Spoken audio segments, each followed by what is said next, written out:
Sporti i hipizmit po njeh një zhvillim të dukshëm vitet e fundit në vend, veçanërisht në juglindje, fal investimeve në infrastrukturë, organizimit të garave dhe promovimit nga Federata e Hipizmit. Aktivitetet të shpeshta kanë sjellë një rritje të interesit, duke tërhequr si të rinj vendas, ashtu edhe vizitor të huaj.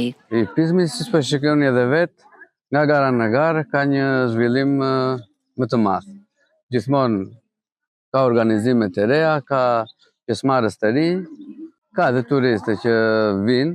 Në Shqipëri është pak më lirë se jashtë shtetit, edhe frekuentojnë edhe vinë të mësojnë edhe këtu të kalorojnë. Të apasionuarit pas këtij sporti shprehen se hipizmi po fiton gjithnjë më shumë terren, ndërsa për disa të rinj ai po kthehet nga një hobi në një aspirat për të ardhmen. Nga ana tjetër, edhe vizitor nga jashtë vendit zgjedhin Shqipërinë për të praktikuar kalorimin, të tërhequr nga kushtet, çmimet dhe mikpritja.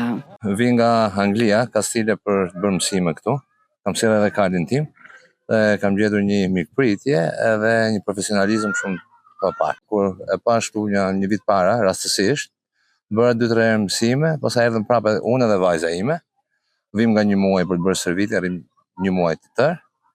Edhe jemi shumë të kënaqur. Tani bëj 6 vite që jam marrë me këtë sport. Mund të them që është një pjesë e ime dhe nuk mund ta imagjinoj veten time pa këtë sport. Në fillim është parë vetëm si koncept, po e shoh që ka filluar po rritet si sport dhe në Korçë. Unë jam Junja Kavazi,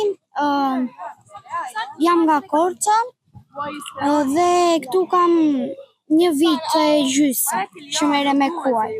Përtej aspektit sportiv, hipizmi po shihet gjithnjë më shumë edhe si një mundësi për zhvillimin e turizmit, duke e kthyer zonën në një destinacion tërheqës për aktivitete në natyrë dhe eksperienca të veçanta.